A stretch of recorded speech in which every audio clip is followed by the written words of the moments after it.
listening to the VetTunes podcast, where we shine the spotlight on veteran artists and artists in the music industry. Stand by for transmission.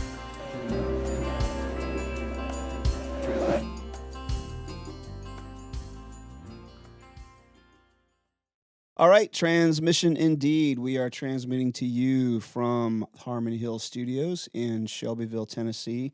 And our guest today is Army veteran Sean Martin. And his band, The Quarantine, has got all kinds of music out there. And he's here to talk to us about his path to the military and his journey in music and how they've coincided. So let's just get right down to it. Sean, welcome to the VetTunes podcast. It's great to have you here. Thank you so much for having me. Yeah, it's great to be here. Right on. Well, what we like to do is introduce everybody to some really cool military and veteran artists, and I found you on social media, which is where I've been finding a lot of folks. But to be able to tell the stories of folks who raise their right hand to support and defend the Constitution of the United States, and also are awesome musicians or songwriters or people in the music industry. That's the premise of our show, and we wanted to tell those stories. So thanks for being here, and let's get into it. You ready? Yeah, absolutely. Right. So where'd you grow up? So I grew up in a small town in California called Fort Bragg, and it's California. It's not a military base. Okay, Fort Bragg, California. Yeah, All right. and Learned something new today. I'll tell you, almost every single time, it never failed. Whenever I'd have my paperwork in front of a higher ranking NCO or higher ranking officer, they would look at it and immediately assume, "Oh, so you're an Army brat?" And I'd be like, "No, that's California, sir, not North Carolina." Yeah. And I would get them so badly. They'd be like, "Okay, fine. Never mind. Yeah. You can go." But yeah, I grew up in Fort Bragg, California. And, I started playing guitar when I was 12. I started doing community choirs when I was 4 years old.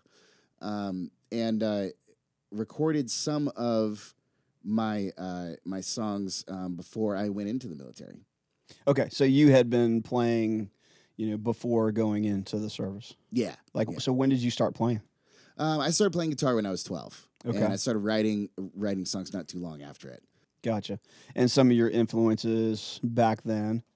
Some of the influences back then were Jimi Hendrix, Green Day, Metallica, at the time, newer bands like Korn, Papa Roach, Pennywise, a lot of the underground punk, like Operation Ivy would be stuff that I listened to, but a lot of metal too. I would also get into hip hop and even classical music. I'd listen to the classical composers, the recordings that they would have of their full orchestrations, and it was really, really inspiring to hear the different levels that you could take this to. There was a pop level, there was a singer-songwriter level, there was a full orchestration level, there's a whole, many different ways to do that. Yeah. So you started out on, was it acoustic or electric or? Yeah, I started on acoustic and quickly moved to electric. Yeah. And a lot to my parents' chagrin, I'm sure. Yeah. So back to the Fort Bragg thing. Whereabouts in California is that? So it's Northern California. It's about 4 hours north of San Francisco and about 4 hours south of Eureka. So it's right on the coast, and it's right in that Northern California area. Mendocino County, Humboldt County is all right around us. Okay, gotcha. And then, so you played through high school and things like that. Were you have high school bands or? No, I didn't. I went and auditioned for them, but I was too much of a singer for some of them. They were much more like Deftones influenced and Screamo influenced, and that wasn't really something that I did. Yeah. So you just started writing songs, kind of cataloging them and stockpiling them, and then when the time was right, like what was your first release? Like how did that transpire? How did you go from just the guy who's learning to play guitar, or the bedroom home hobbyist, into recording your own material and putting it out. So that transition happened because of Musicians Institute, and I went to Musicians Institute in Hollywood. Yeah. After I was out of the military around 2009. Okay. That was when I started, and I went to MI for the guitar performance associate's degree, but I stayed for the independent artist program and the audio engineering program. Oh, nice. And so I with that, I got a full, well-rounded education on how to go about being a musician in, at the time, Los Angeles was still the most professional place where you could be for a musician. And is either Los Angeles or Nashville. But because I was already in Los Angeles, I didn't even think about Nashville. But now I'm much closer, and I much prefer Nashville to Los Angeles. But then I was looking into either doing being a sideman for as many different bands as I possibly could. Mm-hmm. But eventually those things kind of fell flat from just people making bad decisions. Bands start up and they have the best of intentions, and then it all goes as soon as somebody makes a really bad decision. So after that, I decided to write my own music and get back into singing, because before I was just playing guitar, and I wasn't even worried about singing. And then around 2011 or so, 2010, I started writing more. For myself, I started writing and singing and playing, putting it all together. And then from there, I just never looked back. Yeah. So what was your path like to the Army? So the path into the Army was motivated by a few things. I knew that the hometown that I grew up in didn't have a lot of opportunities for me. And I didn't really do that well in school either. I got like a 3.1, 3.2 or so. And then that was good enough. I would have loved to have a 3.1. You say I didn't do too well. Well, yeah, well, I mean, my brothers were getting 4.2s and 4.0s. So yeah, okay. To them, all right. I was the black sheep, odd one out. But what that really enabled for me was to go to a junior college. And that just didn't appeal to me at all. That felt like a gigantic waste of time to me. I felt like I was meant for more. Yeah. I felt like I could do more. Mm-hmm. And sports were a thing, but I just didn't trust that system was something that would facilitate me. So I just didn't look at the Army and their system and what they would do for me. But at the time, it seemed like it would get me out. It would get me into new places with new opportunities, new people, give me an entirely new perspective on life. But I joined the infantry and into the 18X Special Forces fast track contract because I wanted to have and understand the power of an infantryman to kill and to know when to use that. And to have that knowledge was something that was really important to me, because I grew up from, I would get into a lot of fights, for some reason or another. Being the singing kid, the choir boy. Right.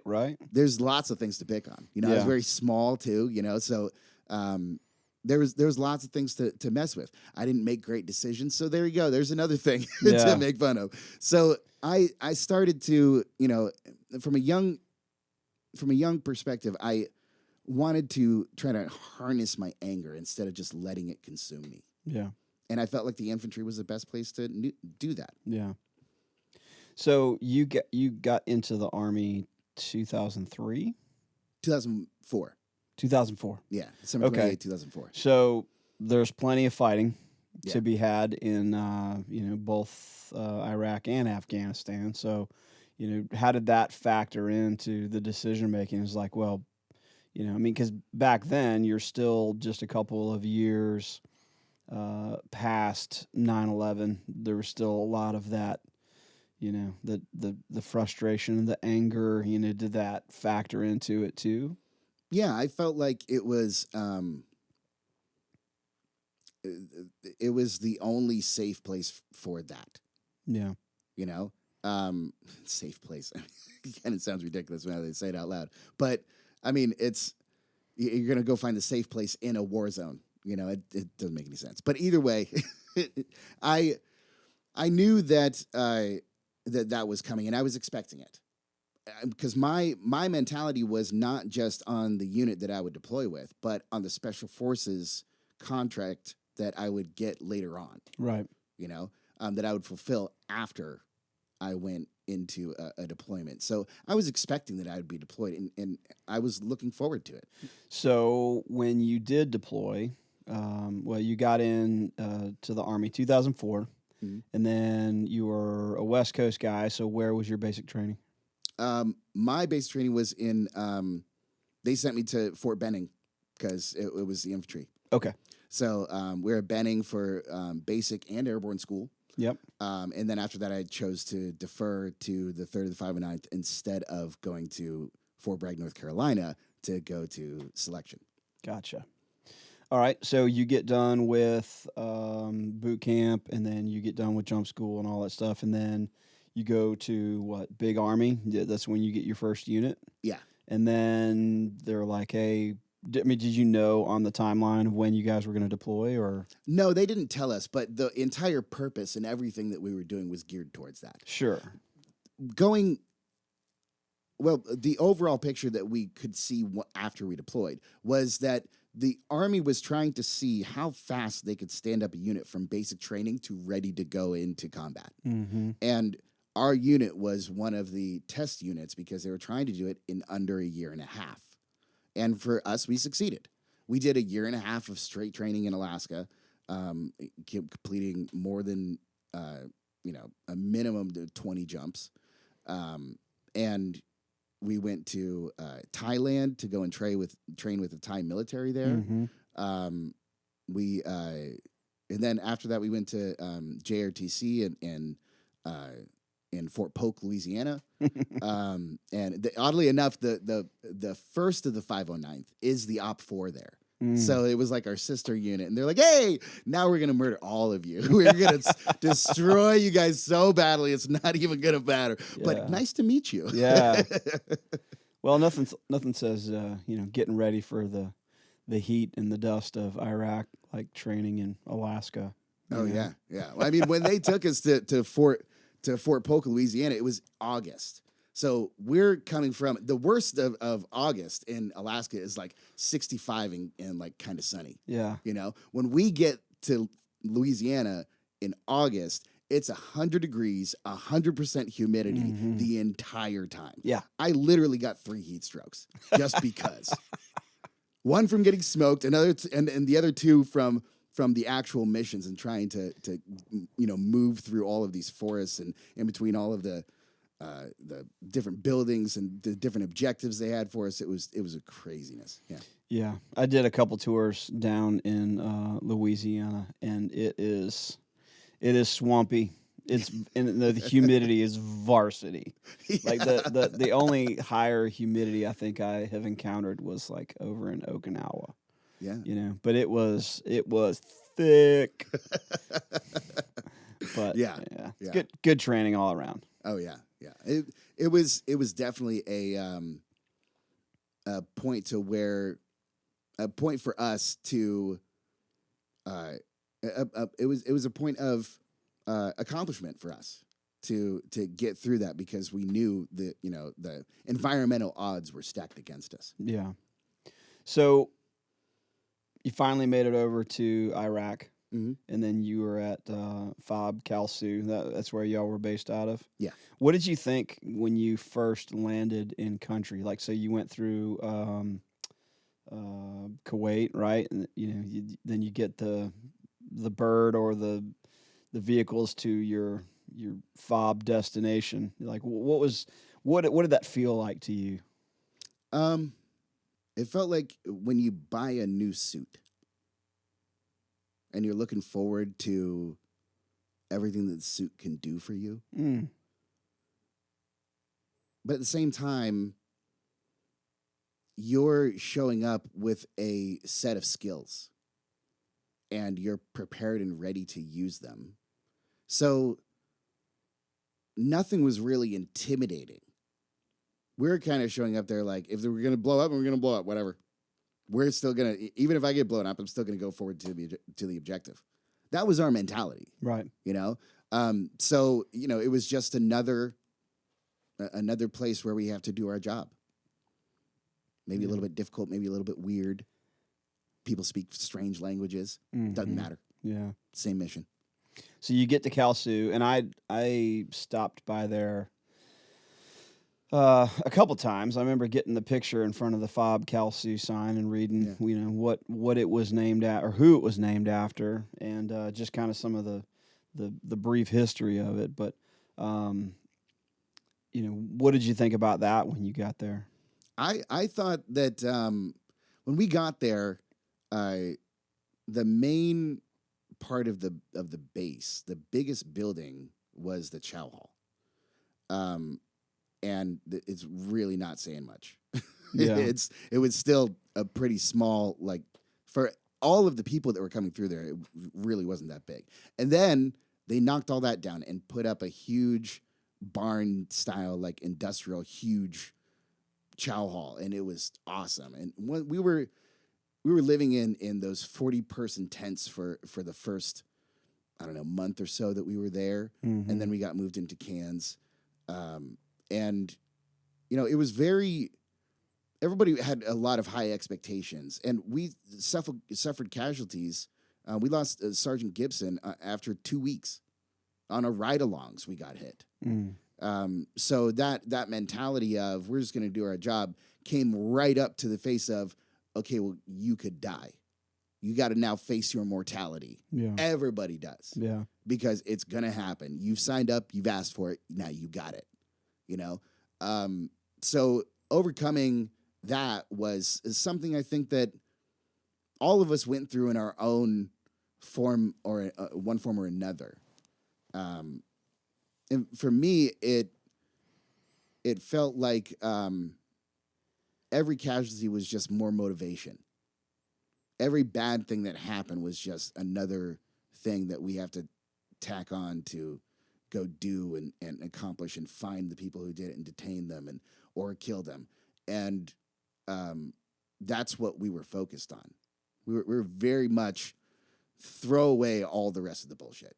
Don't even worry about what else is going on in the rest of the FOB. Like, they would be showing movies, on large screen projectors. None of us would go. Sure. All of they had an RC car track. We scoffed and laughed at it every single time we passed it out of the gate.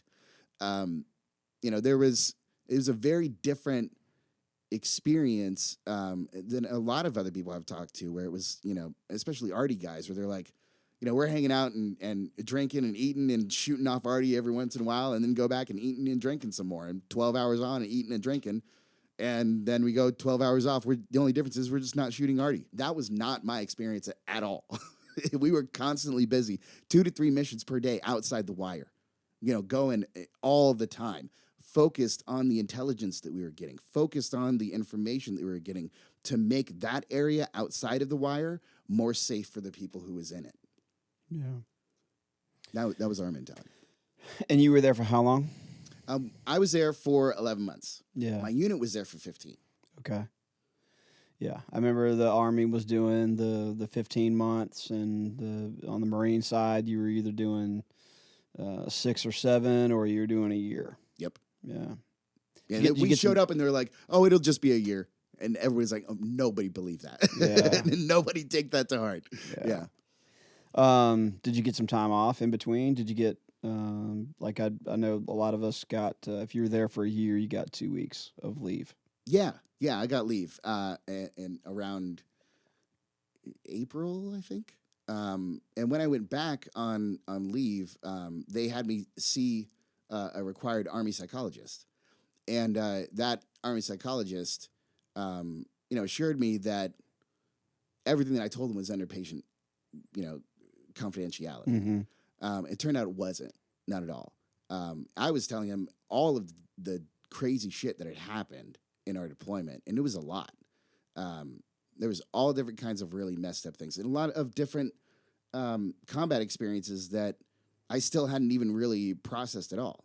And it was very helpful to talk to him. However, before I even got back, the Army psychologist had already sent in the message that I was probably going AWOL and wasn't even there. And it was just horrible rumors. So when I show up there, they're like, is Martin even with you? And he's like, yeah, he's standing right here, right next to me. We don't believe you. What do you mean you don't believe me? He's standing right here. You want me to put him on the radio? Yeah, put him on the radio. Hey, I'm here. Are you there? Yeah, I'm here. What are you talking? Because we were told that you weren't going to come back. And I'm like, well, I'm back. Yeah. I'm here. Yeah. And I showed up there, and all of my stuff was packed up into two duffel bags. And they're like, sorry. So after that, my experience started to change. Yeah. And a lot of times for the worse, because at that point, my unit didn't really see me the same. They had told the unit that I was definitely, probably, most likely, had PTSD. And because of that, there was so much stigma around it, where some of the more influential people in our platoon decided that I was unworthy to be in it. Didn't matter that I had stood up with the unit from the beginning. Didn't matter that I'd already killed for this unit. Didn't matter that I'd already done all of these missions, that I was Alpha Team, first squad, the first truck, first guy in the door, all the time, highly motivated. Didn't matter. They still treated me like I was a second-class citizen after that point. And I had to fight for my existence at that point. And it kept going enough to where it became obvious that I wasn't safe on missions with the rest of the guys. So from that point, they put me in the TOC, and I stayed there for a little bit until a sergeant major who I knew from before saw me in there and was like, what the hell are you doing in here? You don't belong here. Come with me. And so he took me under his wing, and I started doing missions and working specifically under him. Now, to switch gears just a little bit, you brought a guitar with you. Yes. And I brought my red Fender Showmaster guitar. It's a 26 fret electric guitar, all red, very shiny.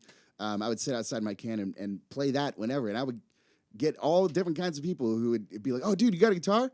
Oh yeah, you can play. Yeah, I'll bring mine around." Like, yeah, let's do it. So there was, officers, enlisted. It didn't matter. Everybody was wanting to have that kind of an outlet, and those who did have it stuck together pretty well about it. Yeah.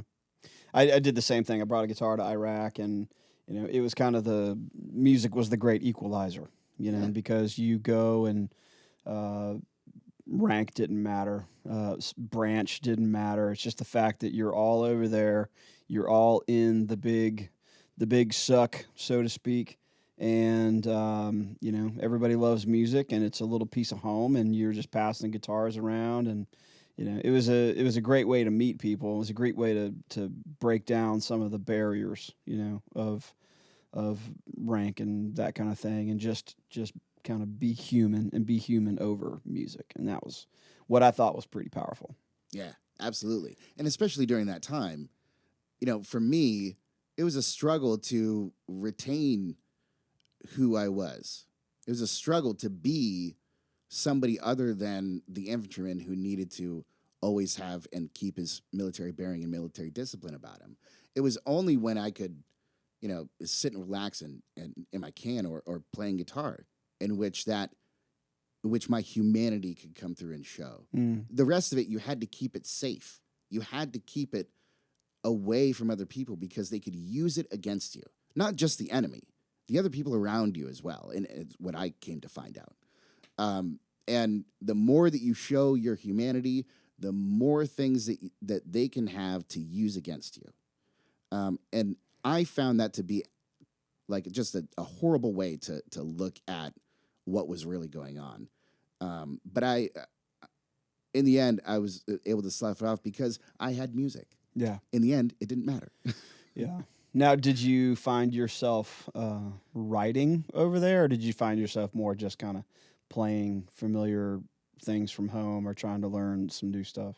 It was mainly just trying to learn some new stuff and playing what I already knew. Yeah. At that point, I didn't feel creative, and honestly, writing songs felt like it would violate OPSEC. If I put anything that's actually consequential in the song, which I would want to, from the previous work that I had done in high school. It was very much an expose on finding your humanity in dark places. Yeah. For example, my theater class and I wrote a one-act play called The Black Widow Project, and it was about a event in Moscow where Chechen terrorists took over a Moscow theater, and the Moscow government gassed everybody inside and killed everybody inside, including the theater goers, including the actors, including their own men who had stormed into the building. And they pitched it to the world as, look at the great job that we did at stopping these terrorists. How stupid these terrorists are. Oh, my God. That was the reaction that they gave to the world. And it just didn't make any sense whatsoever. So we made a play that was about that incident from the perspective of the people inside the theater. Mm. And it was very much showing about humanity in the face of a war in danger. And what they were doing, the reason why it was called the Black Widow Project was because they were all women. All of the terrorists who took over that theater were women because their husbands had been killed in the war of Russia against Chechnya. And they were trying to take back their power and show the government you can't just kill us with no recourse. So it's obviously very heavy subject matter. Yeah. Very deep, very dark. We're showing the darkness of humanity and how humanity still shines through in that. So if I'm going to write anything in Iraq, it's going to be consequential. Yeah. You know? So I knew at that point I couldn't do that. I Yeah. couldn't even give in to that side of myself. Yeah. Now, when you got home, what was that transition like from military to musician? Did you go right from being, in the Army to getting out and going full-time musician? Yeah, I tried to. So I got out and immediately I decided to drive out of Alaska and back down into the lower 48. And that was an experience that is unlike any other that I've ever had. I drove out in a 97 Honda Accord with studded tires. So I could still grip the snow, and I'm driving out there in December. Mm-hmm. So this storm is following me the whole way, and it's dropping like a solid 1.5 feet of snow, like every time it passes me. And it was an amazing experience. If you've ever driven that road, there's still parts of it that are gravel, and semis are driving down this in the winter. It's unbelievable. Like I'm driving it in my Honda Accord and being like, this is a little sketchy. And then I'm in front of a whole bunch of trucks. And they're like, come on, man, speed it up. Yeah. But I wanted to go into music. And first my eye was on McNally and Smith, which was a music school in Minneapolis. And I had gotten a job at Macy's. I had got an apartment. I'd started a new life in St. Paul just to go to this music school. And when I showed up for the audition, the guy who was giving the audition, I could only play like 2 versions of a pentatonic scale. And, I wanted to play like Jimi Hendrix Voodoo Child and Nothing Else Matters by Metallica. And they were just like, uncouth. What is the matter with you? Why aren't you playing something with a little bit more sophistication? You don't belong here. The guy was very, very overt with saying, you're not good enough to be here. You don't play the kind of music that we want here, and you should just go away. So I did. And then 2 weeks later, they give me a call, and they're like, hey, why aren't you in classes? And I'm like, well, let me tell you a story. And they were, shocked and appalled. And I'm like, I don't care. You guys showed me exactly who you are, and I'm not even going to bother dealing with it. So after that, I saved up as much as I could and then went to Musicians Institute in Hollywood. Nice. And how long was that program? That I joined in 2009. I graduated from the guitar school a year and a half later. Then I did the independent artist program twice. I did the audio engineering program twice. And in between, I was taking classes on music business. And so I was getting a full, well-rounded education on not just how to be a professional musician, but how to be an innovative musician, independent from the major labels, and still putting out work that is top quality. That was the goal with everything that I was learning, and become autonomous, to become self-sufficient. Right. You know, and I really feel like that education really prepared me for a lot of things that were going to come in my music career later, that I had to learn and adapt and overcome. Yeah. You know. So was that a GI Bill thing that covered those? For Yes, you? in Chapter 33, vocational rehab. Yeah. Which, mind you, at the time, this is something veterans should probably be able to appreciate. I got the VA to buy me a guitar, and here's how that went down. When at the time when you were in Chapter 33, vocational rehab, they would buy your school supplies. So they're thinking that it's like, books and pens and, whatever. But for me, I was going into music school. I needed a guitar. Yeah. So I pitched them the idea, hey, I'm going to guitar school. Part of my school supplies is a guitar. What about this one? And they were like, sure, approved. And they bought me a guitar. Yeah, well, the same thing with tools and whatnot. If you're going to go to some of the trade schools and whatever, your trade just happens to be music, and away you go. So yeah.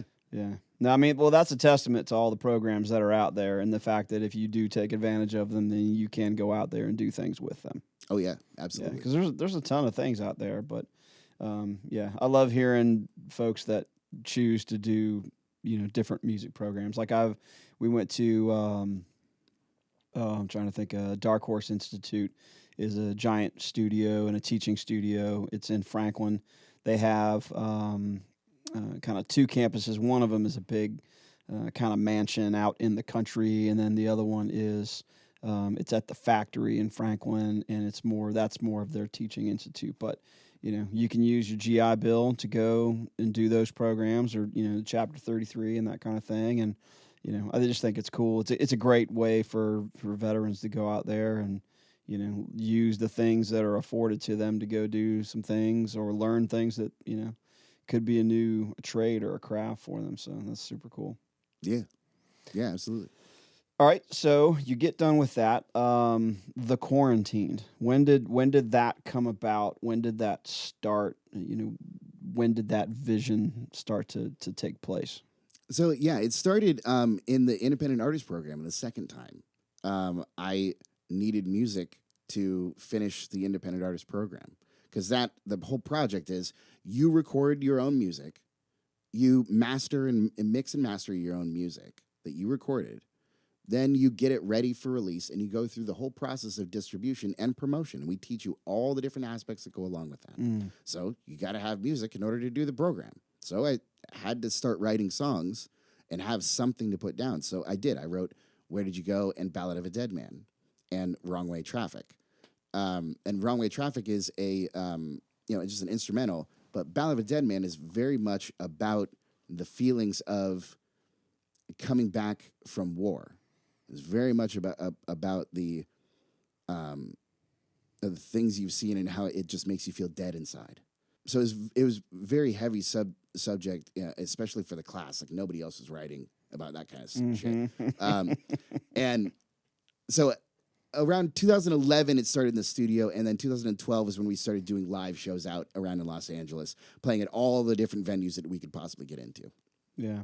What was your favorite venue out there? Oh, I would say the House of Blues on Sunset. That was really, really nice. We played in one of their side rooms, and it just killed. Yeah. Like the sound of it was really great. It didn't matter that there was a band playing in the other room. We couldn't even really tell. Yeah. Once you started playing, you couldn't hear them at all. Now that venue is totally gone. Mind you, is totally defunct and replaced, I think, with a hotel. But they still have the House of Blues, I think, in Anaheim somewhere. Yeah. Yeah. I think for me, the House of Blues was probably the first major venue that my band and I played. It happened to be in Myrtle Beach. Yeah. And that's one of their bigger ones down there. And we went down there and did a slew of opening shows, and I just remember just being floored by the green room, and the way that they take care of artists. When you're a starving artist and you're in band and living out of a van, and you're just hoping to sell enough CDs and T-shirts to be able to, buy a sandwich or, get some gas to the next show, Yeah. There's not a lot of green rooms in that environment. And when we went there, it was just like, wow, okay, this is how the big leagues work, And Yeah. I just remember being such a professional organization, and yeah, I mean it's what they do. They focus on sound, they focus on lights. I mean, they took such good care of you. And then, the next night you're back in the menu venues, and you get, you get like a, $50 and a side of wings and a couple beers, that kind of thing. And then that's kind of where the ego kind of it plays with you a little bit, because you go Oh, to yeah. these really nice venues, and then all of a sudden you're back in the the menu venue wing place, and it's like, oh man, I thought this is just a one-way trajectory, but it's the music business is full of ups and downs, and sometimes there's going to be killer shows, and sometimes there's going to be not so great shows. But anyways, yeah, I mean, Mhm. the House of Blues was always just a great place for us, and they just really treated their people and the bands that came through. It was just like, wow, okay, Yeah. this is nice. Yeah. So, all right, so first major project that you put out, album, EP. So it would actually be Aversion to Normalcy, and the reason for that is we made an album called Antiquate Hate, that we recorded at Ultimate Studios Inc. In Los Angeles, and we had George G1 Archie do the mixing and mastering for it, and he was the audio engineer from Death Row Records back in its heyday. Yeah. So he did all of the Dre and Snoop and Tupac and Mary J. Blige Suge and like, all that, all yeah. of that stuff. And he had a independent operator thing going on. So I very much learned a lot from him on how to make, it was another section of learning on how to make a true independent career. And I spent very little time with him, but I still learned a lot. Yeah. And that record ended up getting stolen at distribution by our manager at the time, where they instead of putting our name on the copyright, they put their name on the copyright, trying to steal all of our publishing and all everything. So I had to kill that record, and we had put 5 years into it. Oh. And so then after that, Aversion to Normalcy is what I focused on, trying to write it and record it myself. And eventually I realized I didn't have the full skills to make that high quality release that I wanted to. I could do it, but it's not the best that it could be. So then I decided to take it to Nashville and put it in with Blackbird Studios, the Sound Emporium, with professional Nashville players and studio musicians, and have them record it. And then we came out with Aversion to Normalcy in 2025. And it's our first record, but it's not our first record. Yeah, it's a decade or so in the making. Right. Yeah. But sometimes it takes time to make it right. Yeah. But I mean, there's a lot of pitfalls and ups and downs in the music industry, and a lot of that revolves around business, and you just got to be careful with that stuff. And it's easy to go in with a dream and be excited and then want to trust everybody, but you gotta kind of go in there, and you gotta be aware of your surroundings, and it sucks that people are out there to take advantage of people, and it happens in the music industry a lot, Yeah. and a lot of what we do here, both with the VetTunes podcast and Harmony Hill, is just try to teach, coach, and mentor veteran artists and things like that on, they'll call and be like, what do you think of this? I'm like, that doesn't sound good, or that sounds a little too good, and things like that. And because you can do so much on your own, nowadays. Mm-hmm. But when you start getting into the big studios, and I mean, Blackbird, wow. I mean, just a historic studio and room, and the producers there and the players that are in and around there.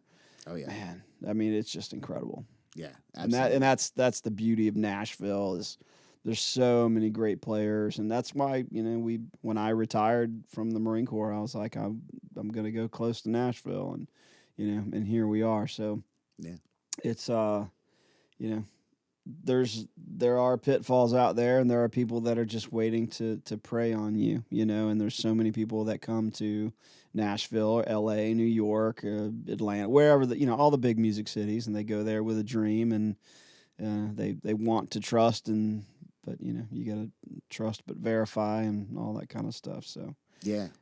I mean, the biggest thing is be careful, Mm-hmm. And I mean, what advice would you give people having gone through some of the things you've gone through? I would have a few pieces of advice. One, the biggest one being the most important member of your band should be your lawyer, not you, your lawyer, because your lawyer is going to be the one who sets up the longevity of the brand, Yeah, the longevity of the entire vision, and protects you in the moment, which is so necessary when it genuinely feels like at least 50% of the people you meet in the music industry are either actively, passively, or will eventually rip you off. And that's what I've experienced. Yeah. So when you are facing down an industry like that, I would say that I'm going to start going in there with a much more business mentality. And if you're not meeting my standard, I don't even want to deal with you. I don't even want to see you. Go. yeah, And I'm going to be really, really ruthless from here on out because if you're not, then you just get rolled over. And people will actively take advantage of you if you are dreams and pie in the sky mentality and hoping that, your dream will go through and that other people will take as much care as you do to it. That's just foolhardy and stupid. yeah, You have to give them a reason to do it and give them small pieces that they take control over and then conglomerate all of those into your vision that the lawyer then sees through to the end.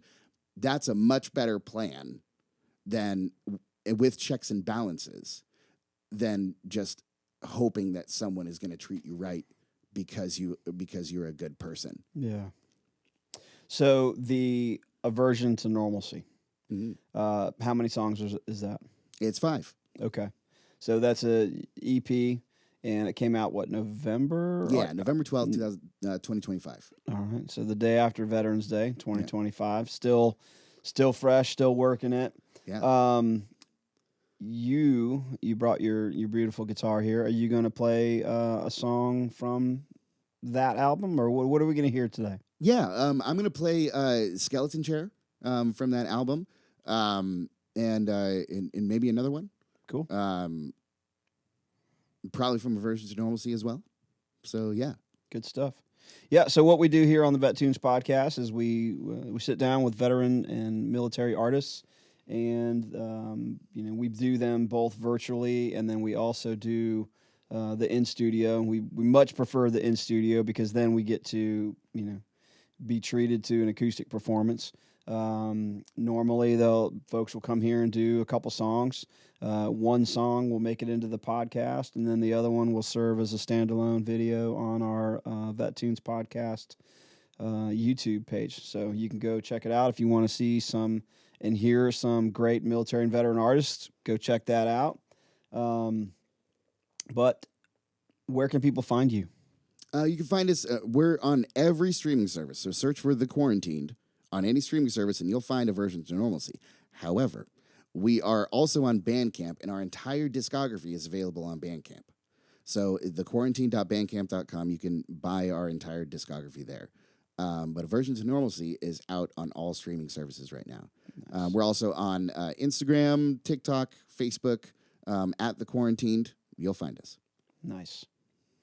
All right. And so you have a main website? Yes, I'm sorry, thequarantine.com. All right, yes. So thequarantined.com is where you're going to find links to all of this stuff, right? Yes. Press articles that we've done, bio, movies, interviews. It's a very expansive website with lots and lots of stuff to keep you there. Right on. Yeah. All right, so everybody check it out, thequarantined.com, and you can find everything that Sean and his crew have done. He is the executive producer and the singer and guitar player for The Quarantined, and he is getting ready. We're going to do a quick transition over to the performance aspect of it. and then he's going to play a couple tunes for us. But we want to thank you so much for listening to and watching the VetTunes podcast. Sean, thank you for being here and doing the interview with us. Can't wait for the performance. And for those of you all who want to check us out, you can find us everywhere on the VetTunesPodcast.com. We are on Spotify, Apple, iHeart, all the normal podcast shows. But we're also on Wreaths Across America Radio, and you can catch the audio portion of that every Saturday at 4 p.m. Eastern. So check us out, Wreaths Across America Radio. They do great things honoring our veterans and educating our youth about the legacy of veterans. So check them out, and we're going to be right back with a live performance from Sean Martin of The Quarantined.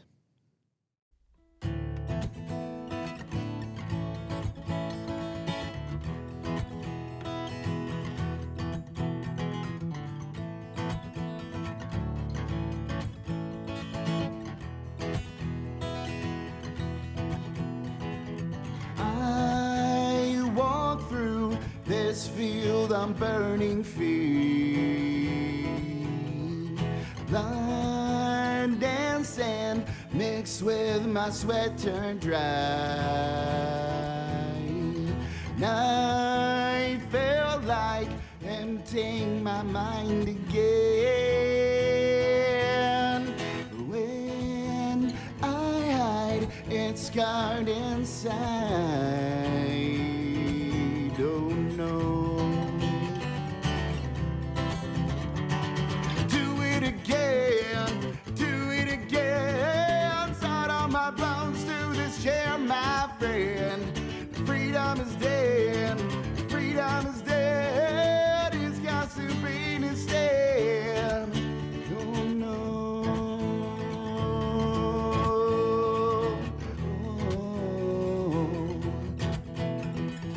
You show me you've got no more to bleed. Out of me I speak, and in tongues you will lash to like grab onto my sanity that flees from me. When you seep inside, I've got nowhere to hide. Oh no. Do it again, do it again. Start on my bones to this chair, my friend. Freedom is dead, freedom is dead. It's got to be instead. No, yeah.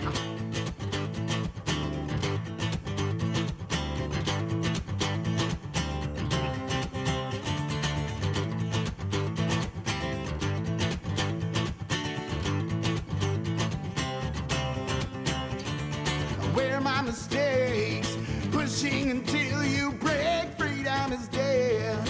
We meet again. Discover your ache. Psychotic break. Freedom is dead. We meet again. We meet again. Inside your head. Freedom is dead. Freedom is dead. Freedom is dead. Inside your head.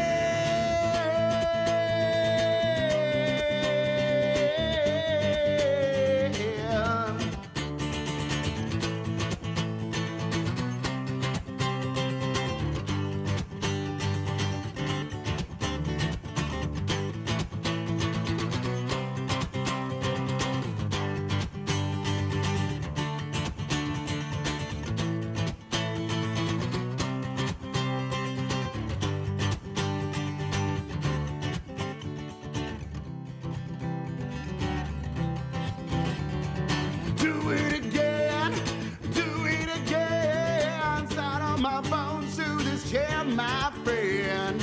Freedom is dead, freedom is dead. It's got to be instead. Oh yeah.